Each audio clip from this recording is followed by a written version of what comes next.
Okay, it's 9 o'clock. We'll get started. This meeting and all other meetings of this committee are open to the public. Proper notice has been posted and given to the media in accordance with Wisconsin statutes that the citizenry may be aware of the time, place, and agenda of this meeting. Roll call shows that everybody's here except Larry's in Arizona.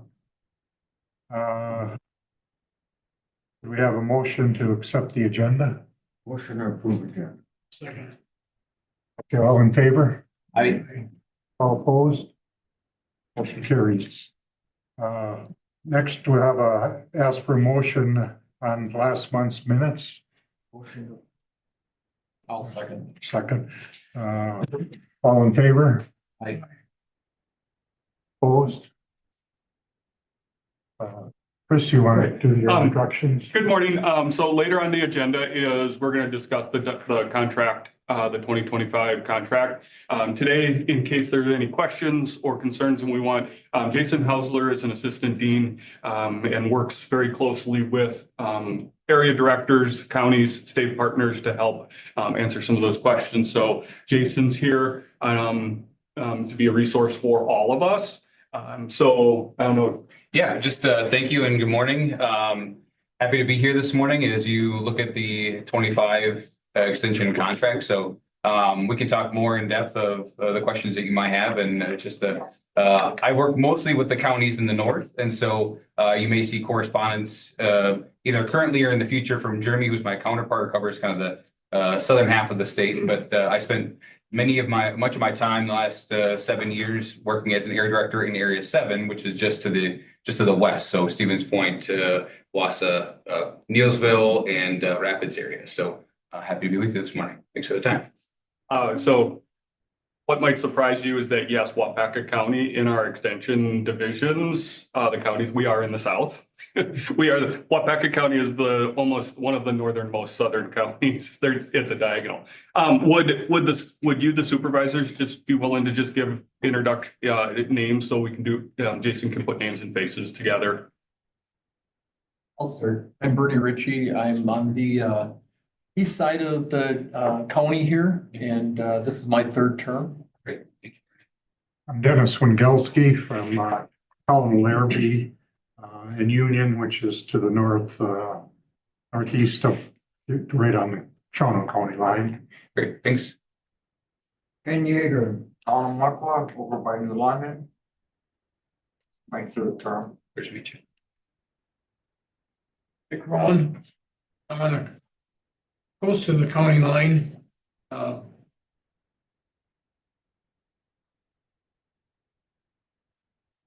worked for the highway department for 30 years and then got this job. Thanks for your service. Thank you. Appreciate it. Nice to meet you all. Thank you for allowing me to do introduction. Okay, next is, did you want? If we could, if it's okay with you to allow the educators, they would like to do a round robin and share with you some of the highlights and maybe even expand on some of the items that they shared in the impact report or provide some new updates. So if we could do that, I would turn it over to them to be able to take some time to share. I can start. Somebody else on that end wants to go more. And Jason, as you know, I'm Penny Tank, 4-H program educator. I see the 4-H sticker on your laptop. Yes. I was a 4-H staff member with Penny for many years as well. And so some of the things going on with us in the 4-H program, right after New Year's, actually January 3rd through the 5th, we did hold our older youth winter camp for a weekend. It was Friday to Sunday. That was the extension impact article that I had written. And we had 8 counties. We held the camp at Spencer Lake, just outside Waupaca here. And we had 40 older youth that had attended. And really went well. And it was just it was a really nice weekend. We did some leadership activities with the youth from a curriculum out of Nebraska Extension. A personality type assessment that's geared towards middle school age youth and then did activities around that for the weekend. So it just made Christmas and New Year's, like, not really feel like a downtime when, 2 days later we were gone for the weekend. But and then right now, we also held an open house at the Waupaca Library for 4-H back in January, also the following weekend on a Saturday morning. And that just went really well also. And I think it was a good time to do it. We held one in October, the year, like not 5 months ago, the year before in October. And it was good, but now I think more people were in the library on a Saturday morning in January than would be in October. And we had 7 or 8 very interested families like that came to learn about 4-H.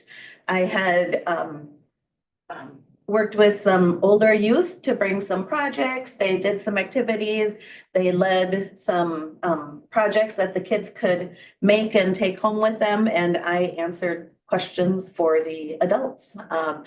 And I was just really, really pleased with the both the involvement of the youth and adults in our program, willing to come and share about 4-H as well as the participation. And the enrollment deadline for young people to enroll in 4-H and show in the fair this summer is February 1st. So that's what that January date also worked well. And you can enroll in 4-H at any time. It's just that February 1st deadline to show in the fair in the summer. And our enrollment is getting pretty close to what we were last year. We are over 400 young people in the program. And the biggest thing right now is planning for Super Saturday Project Day, which you've heard me talk about every year. That's like the most wanted, and like that's the program that really highlights the 4-H year for many young people and volunteers. We will be at Manawa High School on March 29th. And in the past, it's usually about 40 classes that are offered. And so people are getting me class ideas and we're looking forward to it. So I think those are my updates for now. Our office running joke, is it soup or is it Saturday? Because it's Super Saturday. Yeah. We would really like to have both. Hello, everyone. I am going to touch on some of the work that I'm doing in the local school districts. So right now I am educating in Clintonville second grade and Manawa kindergarten. But also work with some other districts in the area, as you all know. And specifically with Manawa and Clintonville, we helped them to apply for a grant through FoodWise, which was through DPI. It's called Team Nutrition. It helps assess their food service and things that they could improve on or things that they're already doing really well. And it's really in hopes for these schools that 50% or more of their students qualify or utilize free and reduced. And it is to help increase the redemption of kids being excited and willing to try the foods on the food service line. The assessment really goes through how food's being presented, the order in which things are being served. So white milk before chocolate milk, just those different things to encourage healthy choices. It also encourages schools to highlight fruits and vegetables in a certain way, in a an appealing way, so kids are willing to take those and try those. And then my job in the classroom is to reinforce some of those things that are being implemented in service. So right now, starting in second grade and kindergarten, I've done a pre-test with the kids. And I'm sorry, I don't have a copy on me. I ran into the courthouse and I was like, oh, we're not here. And then I forgot to grab the surveys. So it's just a simple picture test that the first question is circle healthy snacks. And it's got yogurt, tomatoes, bananas, and French fries. So it's asking the kids to circle which ones they think are healthy, circle the fruits, circle the vegetables, and then dairy. And so that's a pre-test. And then I'm with them from anywhere from 4 to 6 weeks. And we highlight each one of those different categories. And I educate them on what is a fruit, what is a vegetable, what would be a healthy snack. And then I will give that test again at the end to see what they've learned and what they've gained from the lessons. What else am I doing? So that's like really hot and heavy right now. That's the main thing that I'm doing. And actually I was in Clintonville the other day and ran into an old teacher that I used to work with. And she's like, have you ever thought about coming to our parent nights? Like, I didn't know that you had those. So that's an opportunity to go additionally into the school quarterly and attend their family nights, parent nights. And they kind of set up a mini resource fair, if you will, in the gym. So I plan to attend that. And the first one I'm going to do is I'm going to provide healthy snack ideas and recipes and hand out samples and just be there to talk with any parents that have questions on maybe signing up for free and reduced, educating on any questions they might have with that. They'll just piggyback off of what Haley was saying. She said she supported those 2 schools with applying for that grant. And that allows the school $1,000 to purchase on purchase items that would support some of the things that they want to do more of. So we actually heard from Trevor, the Clintonville food service director, that he's like, you'd be surprised, but our kitchen really doesn't have good chef's knives or good equipment for preparing fresh food, because historically we've done a lot of canned and processed foods. He's brand new this year and he wants to bring in a lot more fresh produce, local produce too, which is even better. And so he's going to use some of those funds to purchase kitchen equipment to make it easier on his kitchen staff to prepare some of those fresh foods. So Chris, I was just going to send you a link. I hopped on if you wanted to jump on. So You can also share screen. Something I'll mention about Manawa too, that they use I got it. those funds to do was they implemented a spice bar. So kids are able to season their own foods, not only with just salt and pepper, but they have things like garlic powder. And I think there's one that has a little bit of a spice option. So it's really, encouraging kids to explore their palate, which is really fun. and then I'm just gonna highlight, we had written a little bit in our extension impact report about our collaboration with the Wisconsin Food Hub, with Tara Turner and her team there.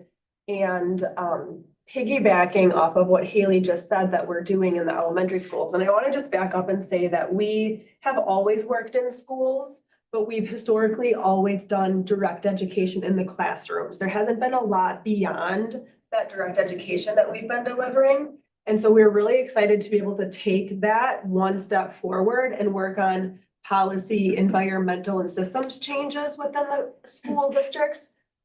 Creating a larger change. Behavior change in the classroom at the student level is great. We want to make sure kids recognize what healthy choices are.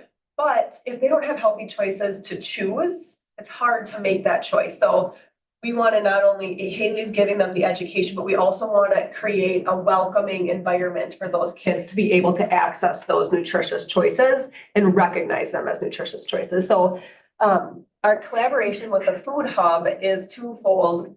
We're supporting the schools. We're kind of being that middle partner in supporting the schools and accessing fresh local food. So the Food Hub brings in food from all over Wisconsin, a little bit of the border of Wisconsin as well, but largely Wisconsin.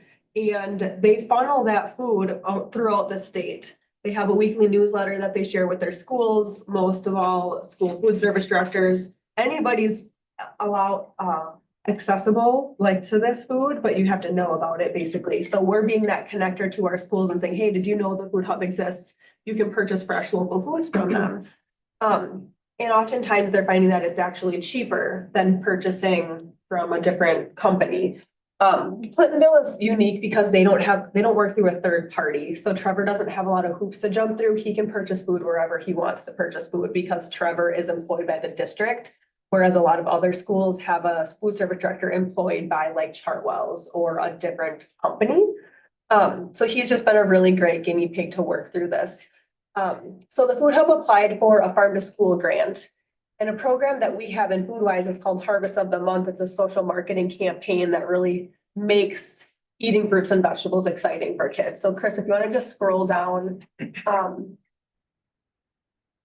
you'll get to some resources. You can just stop right there, Okay. or scroll down so we can see the carrots maybe. So that's an example of like a postcard that we've purchased for these schools to be able to each month, they highlight one fruit or vegetable that's Wisconsin grown.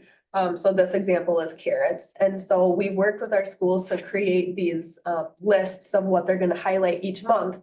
The Food Hub has an additional person that they've onboarded to be a farm to school educator, and they're able to go into more schools and do more education. So Hannah, our farm to school educator, she's going into Lincoln Elementary in New London and doing these nutrition lessons, highlighting these foods of the month. Haley has supported her in doing that. It's just the cool thing about farm to school is that they don't have the limitations that FoodWise does with only going into schools that have 50% or more free and reduced lunch. Whereas farm to school can go into all schools. So our hope is that we continue collaborating with the Food Hub to have a farm to school educator who can go into more schools and do more educating. Anyway, I'm digressing. So the Harvest of the Month project is really cool because we're able to work through the Food Hub to not only purchase these fresh local foods, but then get them into the schools and help them highlight.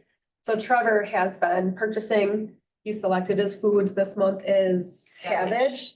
And so he's purchasing some cabbage and then, and obviously in Wisconsin, we can't always access some of these foods in the winter. So sometimes he's got to get it elsewhere.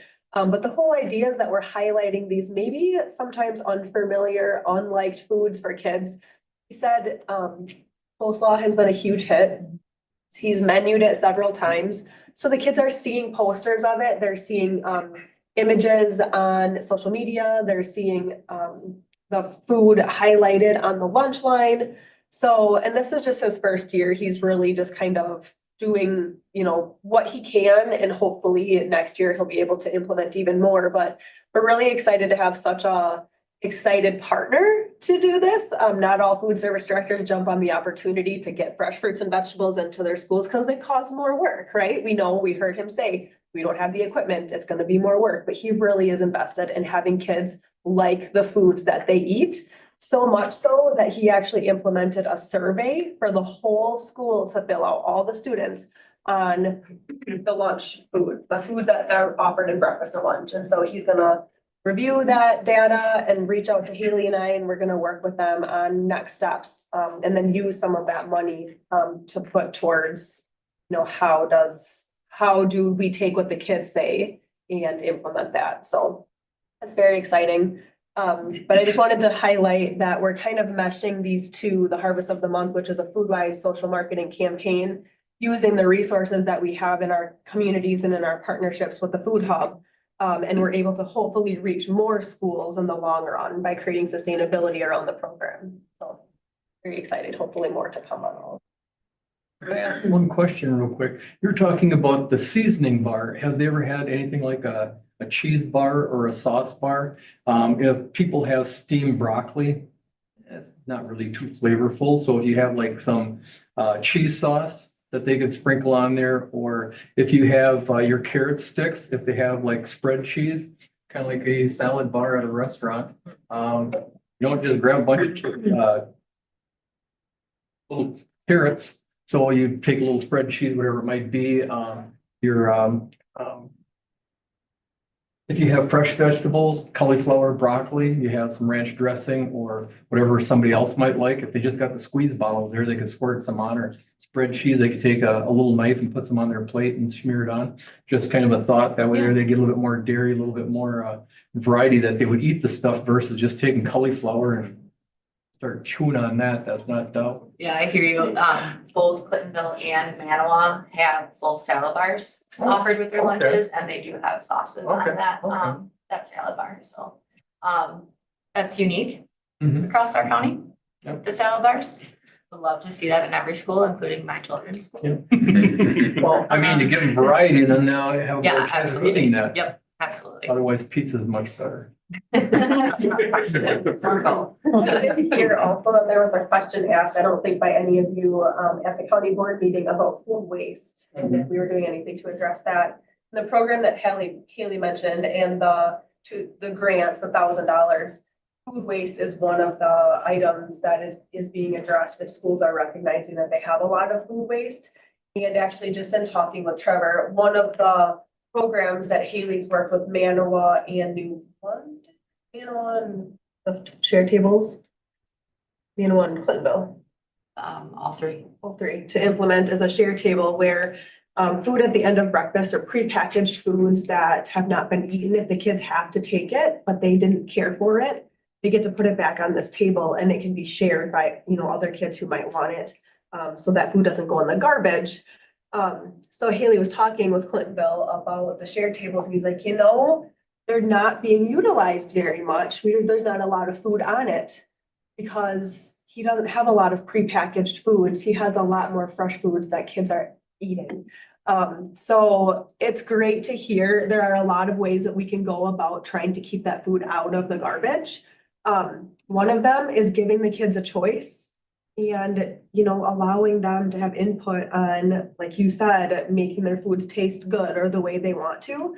So Trevor's approach is just so beautiful. And I wish that we could have a Trevor in all of our districts, but the fact that he is making changes that are then leading to decreased food waste is really exciting to hear just in his first year. So I hope we have more of those stories to share down the road. I have some friends and partners in Portage County where the school district is going to a composting with Bucket Ruckus. And they have a guy on a bike that drives the buckets Cool. around and they end up out at my sister's organic farm. And so we could always have a meeting and talk a little bit about that process of composting and how schools, especially when you're going more towards that vegetable heavy, Yep. fruit heavy, not processed meals, how that system could probably be utilized in the future. Something we want to try to get a grant for or invest in. Is that bucket ruckus? Bucket Ruckus, yeah. Okay. And point. That's fine. I'll take it from here. Thank you. I'm always so impressed with everybody's stuff. It's great stuff. So I'll keep it to one thing. I have a lot of things going on that I'm super excited about. I'll keep it to one. Last time we were together, we chatted about the program called Planning Ahead. So 7-week series where we walk people through advanced planning. So planning for end of life. Really exciting partnership right now with Veterans Services. So within Planning Ahead in Extension, this is the first time that we've done veteran-specific programming with this Planning Ahead. We've got 23 registered. Several people are coming with their spouses, and every week somebody tries to get somebody else added, a neighbor. They're connecting people with this resource every week. Lots of plans to do more of this veteran-specific programming throughout Waupaca County. So right now, we're at the Fox Valley Tech with these 23 veterans. Each week, I have got somebody coming in that has that veteran lived experience and also that professional experience of that advanced planning. So last week, we had Bobby Thompson there and she did Mosaic Health. Bobby herself does not have the lived experience, but last week, Craig and Dan from Veterans Services came and they're on standby the whole time. So when things come up about the advanced planning that your typical civilian, they have one plan, but then yes, and for a veteran. So yes, that, and also here's another resource that you have because of your service. This week we have Allie coming in. Allie is an elder law person. She is a lawyer and she has 15 years in the Guard. And so she's gonna come and she's gonna talk about the financial aspects of planning ahead. So each week we've got somebody coming in, somebody's coming in from King and talking about memorials and burials. We've just got a whole lineup, and it's such a cool thing. I've reserved the space for a half hour before and for a half hour after. And some of the coolest stuff is really happening within those pockets of time where everybody's like just coffee clutching and catching up with each other and then asking those important questions of each other. And getting really comfortable with the idea of talking about death and dying, because there's this big stigma, it's kind of like finances and politics and things like that. Like there's a stigma around death and dying and you don't always talk about it with people. So over the 7 weeks, we're really breaking those barriers so that people can go home and have these important conversations with their loved ones. And they can really get their thoughts and ideas and their wishes out there on the table, and they're not just walking around with it on their heart and in their heads. And instead they're really able to address these situations head on. And there's a lot of really tricky paperwork that's involved with advanced planning. And it's helpful to have a lawyer, but if you have a simple estate, sometimes some of that can just be done and all of that's accessible online. So it's really just bridging people to those resources. Here are the papers that need to be filled out. This is how you fill out those papers. And each week we've allotted a little bit of time for people to be able to really read the papers, ask the questions about those papers, more than just theory and thinking about planning ahead. Like literally we're witnessing and signing documents so that people have those in place. So really cool, great stuff happening, great relationship buildings with that veteran community. So super excited about that. I would like to share that I had an opportunity to cross paths with both Jesse and Craig, and they separately, unprompted, shared with me very strong kudos for the program that Alicia is doing. And so they really appreciate it. They see it in their audience, and they have a commitment to continue working with her to continue reaching even more veterans. This isn't a one and done partnership. So I just wanted to share those kudos that this is a great connection, and Alicia's work is highly recognized. How far are you drawing these people from? Great question. So this round, we're at the Fox Valley Tech, and we've got people from all over the county that are coming in. But I did get a lot of phone calls that said, in the winter, I don't like to drive, or this isn't really accessible to me. Are you going to be in Clintonville? And different people started naming different areas, and we're keeping track of the requests, and we're going to focus on those areas, and we're going to get programs to all of those little spaces that usually have less access. The other really cool thing that we were able to do is I'm doing a virtual Area 10 program right now. So right now I'm working with two colleagues.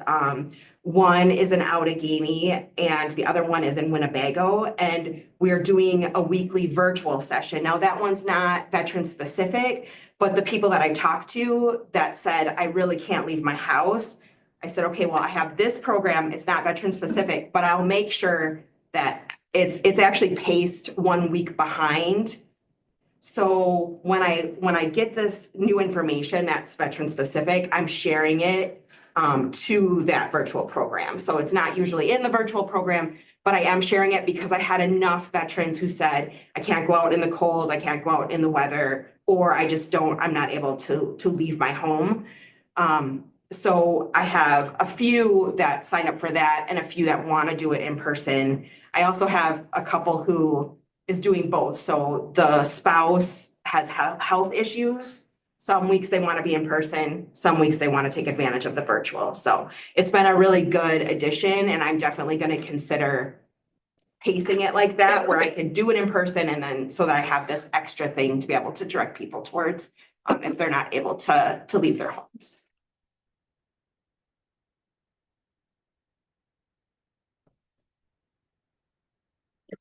I'm Amy Ebert. I'm the community development educator. And just a few things that I've been working on. Real Colors, I mentioned this last time, has been sort of at the forefront for me. I was able to co-facilitate for Marathon County Inspire Days. And I was in Marathon County, however, it didn't take away any of my time from Waupaca County. It was actually on a day that I was scheduled to be off. So all of the expenses incurred were actually through Marathon County. So once in a while, I might step out and help a colleague or two. But it was a really great session. I was kind of doing workshops all day long, starting at 8 a.m. I had a half hour to find some food and eat some lunch. And then the second session was 45 individuals. So that was the biggest session that I've had so far, but it was really rewarding. And I think the evaluations went really well. I'm still in the process of reviewing them. But that was great experience for me as I'm continuing to do that work in this county. I have a little more experience under my belt with larger groups. And we're finding that that's typically a better way to approach Real Colors is if you have representation from each personality type, you're going to have more rich and robust conversation and more insights that you can draw from not only yourself, but learning from other people. And that's really what it's about. So last month, I mentioned that I did a session for the ADRC that went really well. I'm also working with the public health department to coordinate a session for them in the next couple of months. So, and again, those sessions are available for any departments in the county and also other organizations, nonprofits, corporations, things like that. So working on that, also planning for the Waupaca Towns Association coming up on February 20th. We're going to be introducing Zach Van Asten, who is the new emergency management director, as well as a couple of other department heads will have some updates, and I'll probably have a couple of extension related updates at that point as well. I'm also providing facilitation support for Be Well Waupaca County. They have done a ton of growing in the last year and a half. And if you're not familiar with them, they've been doing a lot of really far reaching efforts related to increased access to food, expanding. Haley and Christy were really heavily involved with the food justice exhibit. So drawing attention to the issue of food insecurity and poverty. And also the second annual resource fair that serves the entire county. Last year it was in Manawa, and this year it's going to be in the same location. So they're hoping to expand their reach even more and draw from some of the lessons that they learned from last time.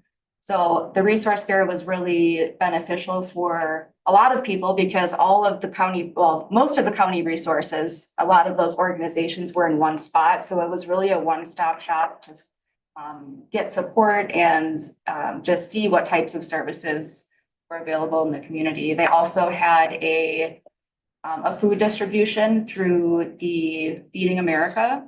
So I think that's on the table again for this year.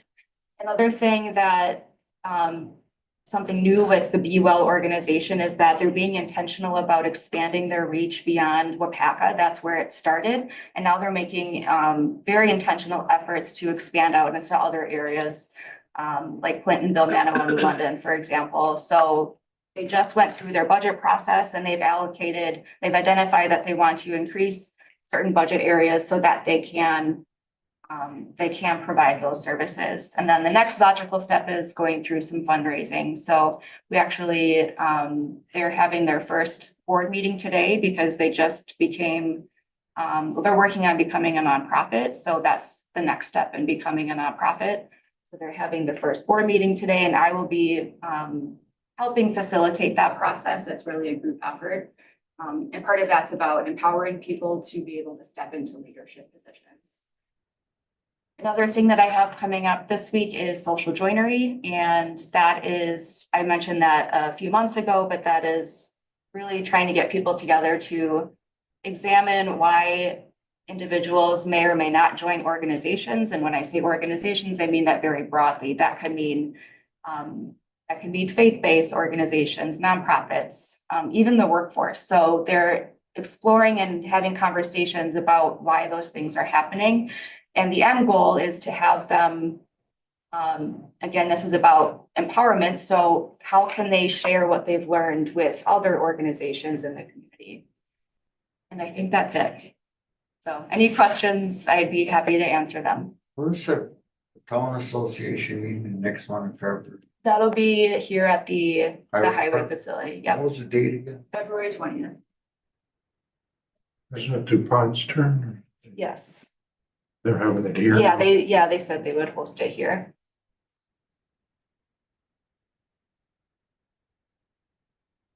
Awesome. Thank you very much for everyone preparing and giving an update of what we're up to.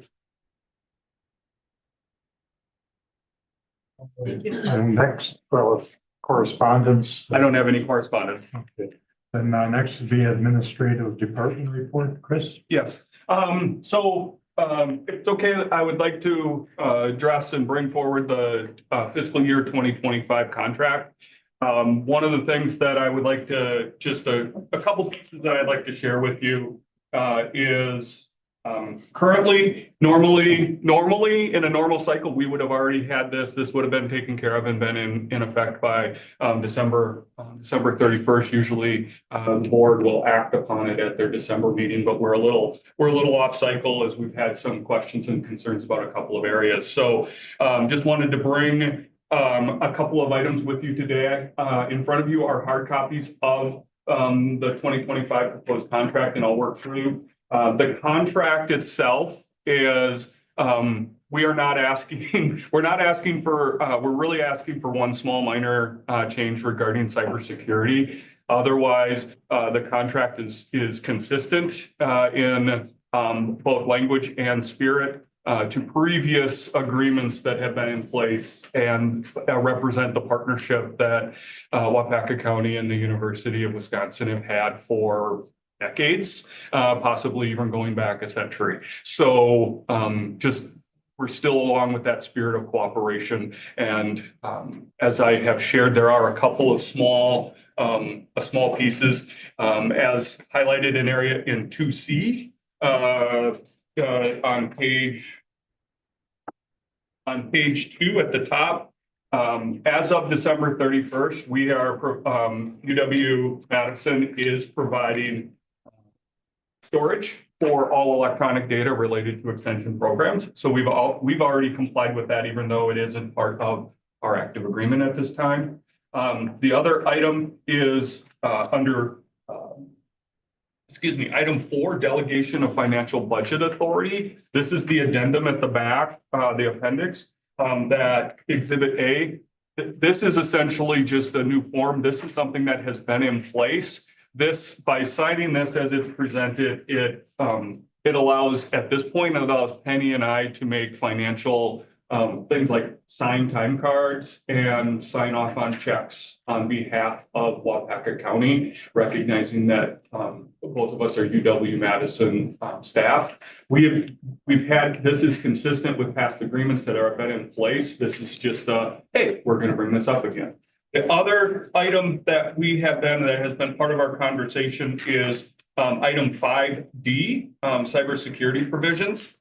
The most recent version that I have with you, this is the third revision, taking into consideration feedback that's been provided by both our IT director and corporation counsel.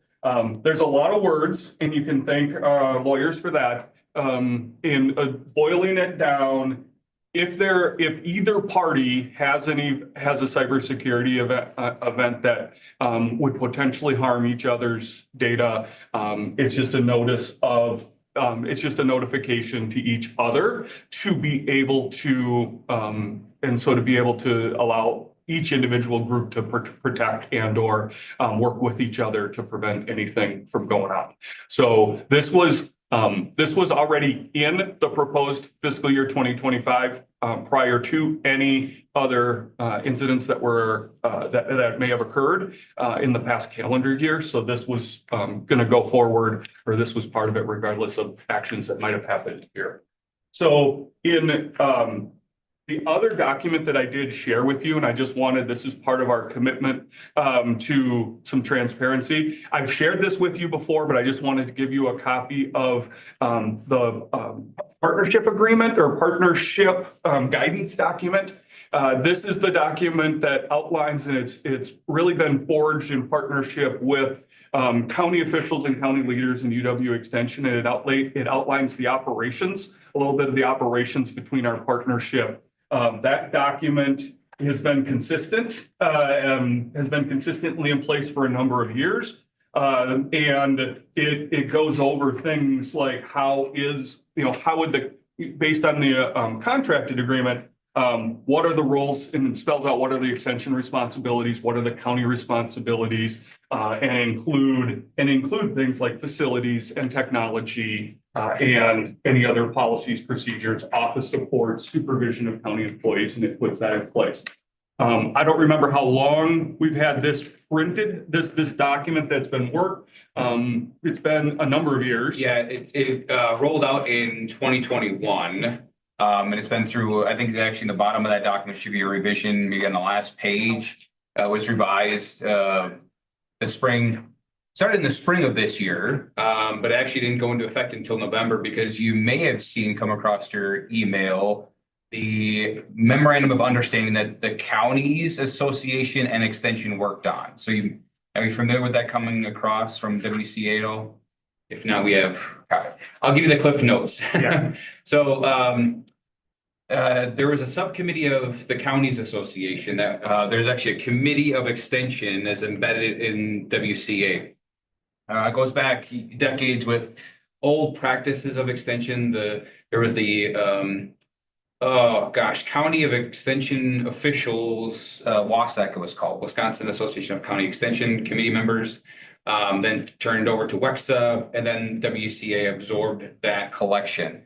Fast forward, a group of folks, Petey from Grant County, Kim Noss, Corp Counsel from Dodge County, and a couple other folks said, hey, we want to take the partnership guidance document and give it some more teeth, give it some more clout of like, here's what we're going to deliver on, and here's specifically what extension is going to deliver on. So from April through the summer, our dean, myself, and other folks got together with those reps from WCA, took our partnership guidance document and actually put them into an MOU. And that's what you may have seen come across. So WCA exec Mark O'Connell, along with our dean, Carl Martin, co-signed and co-sponsored that. Like, if counties so choose, it's not a requirement. We are still going to act in terms of our partnership guidance document. But that the MOU does codify a little bit more of the roles and responsibilities of counties and extension if they so choose. So it's kind of that next layer of it. But we've had this partnership guidance document in place since 2021. And actually, even before that, to some extent, in different iterations through the course of time. So what I would like, the action item on the agenda is to request support and approval for this body to move this forward for further consideration to ultimately go before the county board to make a decision and discuss whether to enter into this contract. This has been reviewed by the county. Corporation Council did last week, as we were preparing the agenda, instructed me what the language should be to put this on the agenda. So yes, Corporation Council has had this in the hands, as well as the administrative coordinator. MOU, what's it stand? Memorandum of Understanding. Right, jeez. Also, so speaking of memorandum of understanding, I also wanted to share that currently we do have a memorandum of understanding, so an MOU in place. So it's signed by Chair Morak and our extension dean, and I'm working on getting the signed copies back. It's to an agreement that we are operating under the 2024 agreement. It's an extension of the 2024 agreement. until the committees, and ultimately we're hoping that at the February board meeting, the county board would act upon this document, which would then sunset the MOU as soon as that takes place. So we're operating under the 2024 contract at this moment. There's a lot of acronyms. Can I ask? Big legislative abbreviations. That's why I had a question. Yes, no, that's great, Ken. I'm not in the finance section. Someone make a motion to this effect? Make a motion, we bring it forward to the county board to continue with the current, our county partnership guidance. I'll second. All in favor? Aye. Aye. Opposed? Ayes carried. Awesome, thank you. I will work with the committee chairs and Chair Morak to advance this.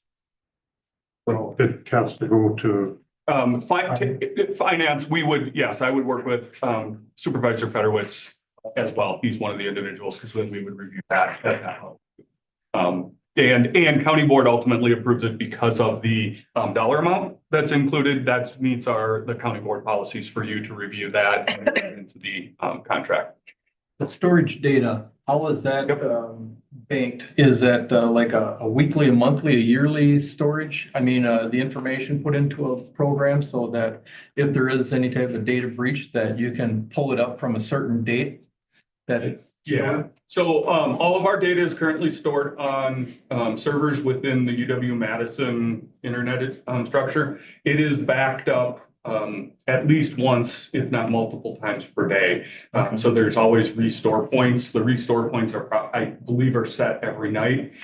So it is cloud-based and it is accessible even if wherever there might be internet access and we have credentials. At a different time, I'll provide a more of an update, but we've had some challenges with that transition that have impacted the ability for staff to work. We're still working through with some of the individuals, but it hasn't gone quite as smoothly as we had hoped. But we will, I've got some meetings this week with some other county staff to be able to work on those issues. Is that through Workday or through the UW program? So the issues are, now that our data is off, the changes that have been made to the staff's laptops really hamper their ability to be able to connect. We had a week without printing capabilities as they work to network. Our county staff have limited connections to the receipting and depositing programs, so we're working on those. And then also just they're in an effort to try to do some updates. The staff actually lost all of their data as their computers were reset. So it's been challenging to try and work through that. We're trying to do the best that we can to work with the IT team. And we also know that some of the changes were intended or are intended to help make our transition smoother to our new location, which I'll give you an update as well. But it's been bumpy. Chris, if I could add, I think the technology piece in our day and age is imperative, right? Cybersecurity, protecting assets. I mean, I don't know the ins and outs of Waupaca County, but working with county government, I mean, increasingly more, it's going online. And so I think it's important that we in extension are really working with county. We value the county partnership and want to hold your assets true as well as ours, right? And I think one of the things that Chris is outlining is some of the changes with just hardware and infrastructure. Our partnership is predicated on the county providing the infrastructure for technology. And that's been, like I said, a cornerstone of what we've done. And we've seen counties that have said, no, we're not providing hardware, we're not providing infrastructure for staff. That's made it more challenging for staff in the locality to do their job because they're sending their equipment back to Madison and back and forth. And it's really impeding that efficiency perspective. And so It is in the partnership guidance document. It's also spelled out in the MOU. And this is something that the counties association has said, yes, this is in the best interest of both Extension and the counties, that the counties provide that technology infrastructure for staff to do their job. Again, the cloud-based storage and those sort of things, I mean, that's always a work in progress because there's always the next solution. There's always the next technological evolution. And so working with the county is imperative, and we'll be there. We're walking alongside the county and whatever is needed. But just so you all know, that's why that is in the contract, and it's in all of our documents, is that we have seen counties that have gone to state-only equipment, and they then reverse that decision because that's not efficient. So we don't have any counties across the state that contract with Extension for the infrastructure. It's all based in the county. So I just wanted to I know there's questions that have been bubbling up across the state, not just Waupaca County. So I'll just why can't the state just pick it all up? It's like, we could. It's more expensive for the county to do that because then we're sending it back and forth and all the different pieces. And so keeping it in-house is in your best interest, and actually in everybody's best interest, is that you have more, touch points with that infrastructure on networks and stuff. So. Just a couple of other updates regarding we are fairly certain that we have a location that we will have for our temporary or our two-year move. I believe is it 111 West North Water Street. Does that sound right? In New London. It's a storefront on Water Street. It is right next to the Old First Aid Bank, old First Aid Bank, where the library is gonna be going. So that is our, the staff have had enough. Ron has worked with our staff to go above and beyond to try and help us find something that would be workable and also in the best interest of the county, because there's also an affordability component. There's a lot of really nice spaces out there. They also are priced at a really nice price. Unfortunately, since the time that, just an update, we were all ready to go and working with Ron to go into the Rashke Chiropractic building in Waupaca. Dr. Radke also had that building for sale, but had not gotten any leads or any bites or anything substantial. So he was going to offer to lease it. A couple days after we had toured it, and we're like, yeah, this is really workable. This is really good. Dr. Rasky got an offer for someone to sell, he sold it and he took advantage of that opportunity. Couple of other places that either staff have looked at or things pricing wasn't quite there for what the amount of space. So the New London space is a combination of having some workable space, some affordability, and offers us, it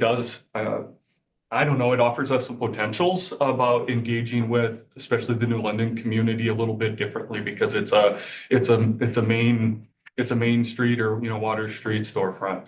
So what we're hoping is that Corporation Council is going to have an opportunity to review the lease and to give the go-ahead to enter into that lease, and then we'll work with Ron on our timeline. We've tentatively are looking at somewhere around the last 2 weeks of February to begin our move. And I don't know what our open door date or our open house date is going to be, just depending on, there's a lot of different things. Veterans is going to start their move. The Buyer's Guide building is going to start there. So working all of us together to be able to do that.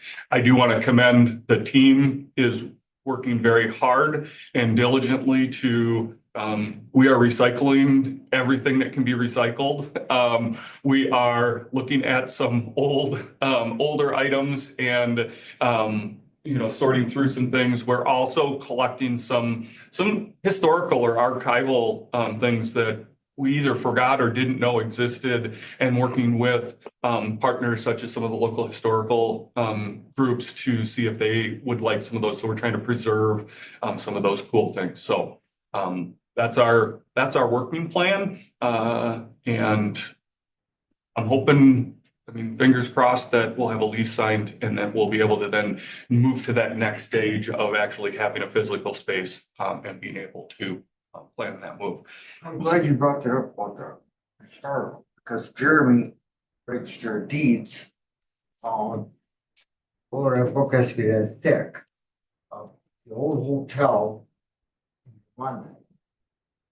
I can't think of the name, but I'm not usually from London. My wife would tell you right away. The Rainbow? Huh? The Rainbow? No, Oh. it's a big hotel, The Ellington or Eldorado? something like that. Anyway, they got it on display. They tried their, at the library now. And they're putting it together. It was kind of neat. My wife remembers it, but she don't remember when it was torn out. So, but it was, and I happened to meet Jeremy coming across the street when he was taking it to the library. I was sitting at the library. Oh, what the hell is this guy doing here? It was on a Saturday. So, but it was interesting. I mean, this thing Yeah. was loaded with information. So the new facility, does that need any touching up or remodeling? Like the buyer's guide, they were putting new carpet in, do some painting and things and. So Ready? the date that I haven't been able to, so this is where I'm deferring to the team because they've actually stepped foot in. Most of them have. So I think it's fairly move-in ready. We maybe just have to figure out like the desks and stuff and how that would work. There was a little talk on carpet cleaning, Yeah. maybe. It's move-in ready, and it does need a carpet cleaning. And then moving just some, so the way the building is, there's 4 offices in the back of the building. And then the whole middle is a variety of different angles of cubicles, but they are like permanent wall cubicles, like not the movable. So, and almost each of those has a desk in it. And so looking at, if those desks can be moved to the offices and then we don't have to maybe move, some stuff from the courthouse there. And then just seeing it'll be very minor adjustments. Ron was looking at the light fixtures because the building it's an older building that has very high ceilings. And like right now, they're like hanging lights from the ceiling, like with a big, Right. they're not like Fluorescent regular lights. lights. They're more. Pipe suspension with the wire running down. Yeah, yes. And so Ron's maybe gonna look at a little bit additional type of better lighting maybe for the working purposes in that middle section. But yeah, then, I mean, just deciding what type of, like, what we want to do at the front. I mean, it's all just open, so, at the front entrance, and things like Conference that. room, is the conference room, would that be a potential to have a meeting like this? It looks It's small. really big on pictures, but once Very you're small. there, it's Okay. very small. It's Okay. probably half the size of this room, it's not even a quarter. Furthest. I'm sorry, what? Who's gonna drive the furthest? Probably Christie. It's like my driving is flipping because I'm in New London, so it'll go from being a 25-minute a day drive. Yeah, Christie and or.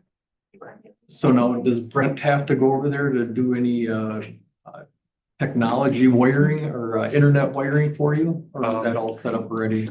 So, the wiring, or at least there is all of the stuff for Charter to be able to come into their router. And then, so that would be coordinated so that then it would switch over to the county. And then their computers have been completely reconfigured to run on wireless networks. So that they would connect to that wire, wireless.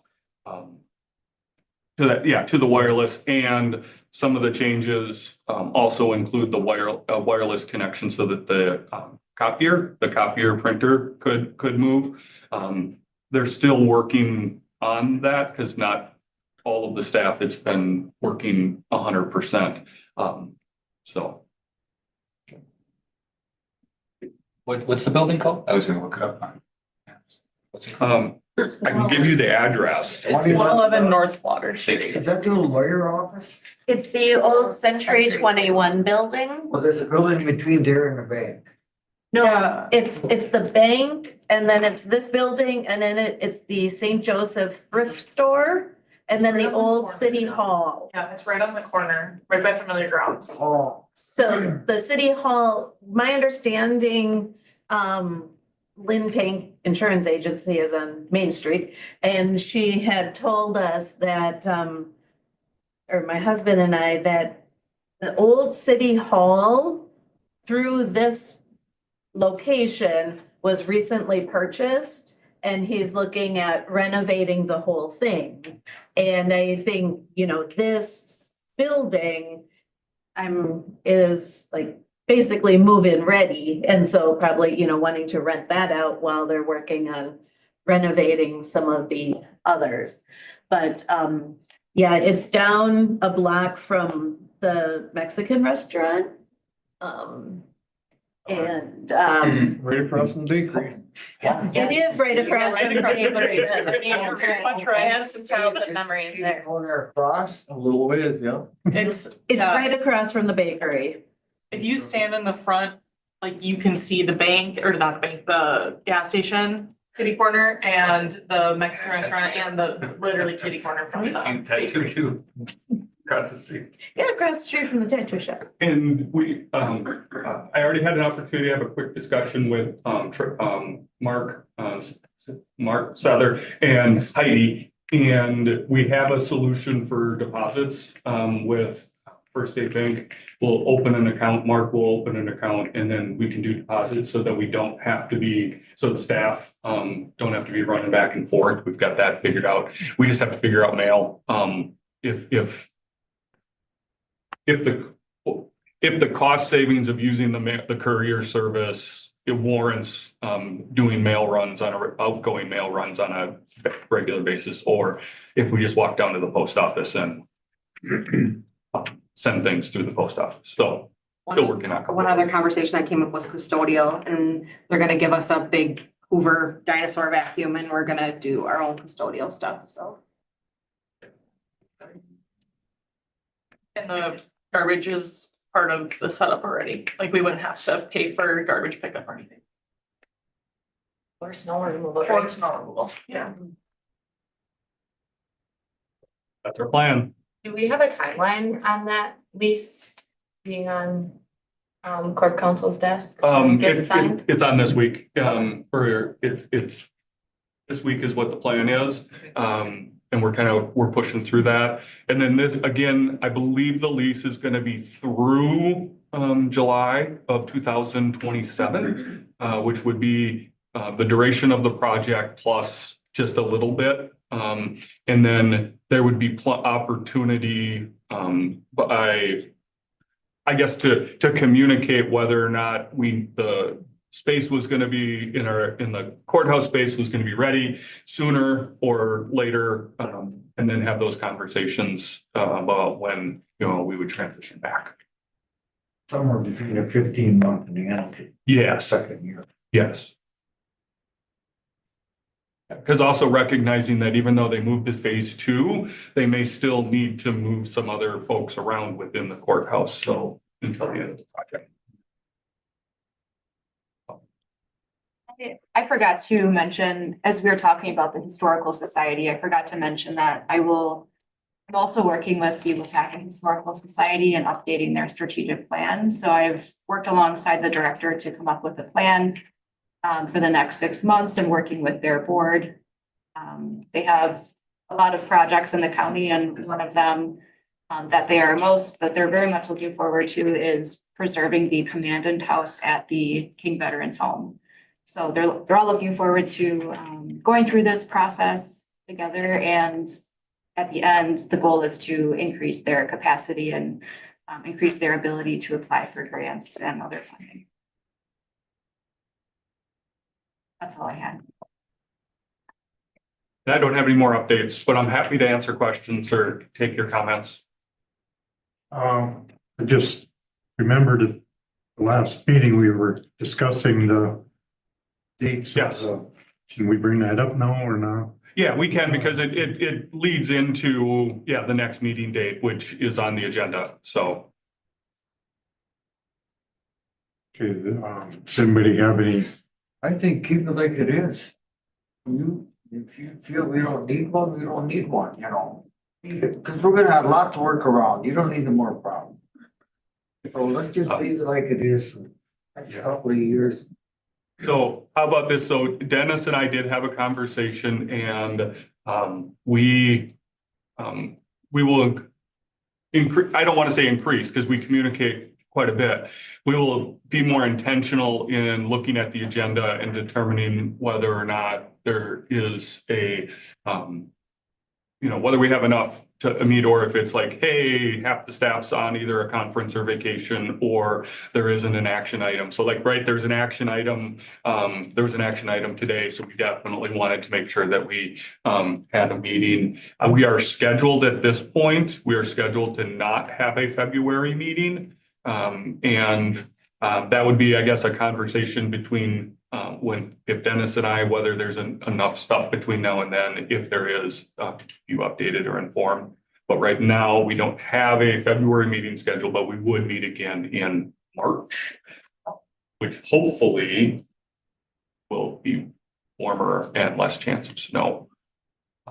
But also the last week of March, I also might need to pull the team because I think we also might be getting in spring break timeline. So make sure we have a team available or some members of our team provide updates.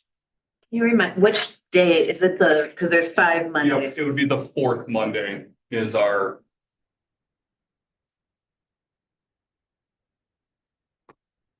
And would we continue that here? I would, if this group fails, I mean, we can move wherever you feel you would like to meet. This space is here and we have the space booked for the 4th Mondays for the next couple of years. So we have this space available right now. The other 2 spots that are where a number of committee or board commissions, county groups, is there's a Fox Valley Technical College has spaces in their Waupaca campus that they're very accommodating. The other place that is set up or will be set up, especially with the Zoom related pieces, is going to be the county, the expo building. And I always remember the grandstand Pavilion. Grandstand Pavilion, thank you. The Grandstand Pavilion at the fairgrounds will be the other one that we know we would be able to come in and things would be set up and we would be able to have our connectivity. Not to say that if there could be other places like we did the Waupaca Library. We met at the Waupaca Library. We were able to make technology. We have what we need to travel. If there's ever a place that you guys want to meet differently, we can support that. Yeah, I was gonna suggest the new one, looking into the new London Library. I know a lot of you kind of come from that direction, if you will. So that could be a potential to look into. If we are moving to New London too. Yes. Yeah, we may wait But until. that would save a lot of travel. Yeah, that was my point. Like a lot of you come from that direction. Whatever it is, as far as the committee, it don't matter. to me. I mean, even for them, if they're starting at 8 o'clock in the morning, then they gotta travel over here to Waupaca and then turn around and travel back again. Hey, That's very considerate of you. Yeah. there by you. So we, maybe right now, March, we might just plan for here until we know we're at least like today.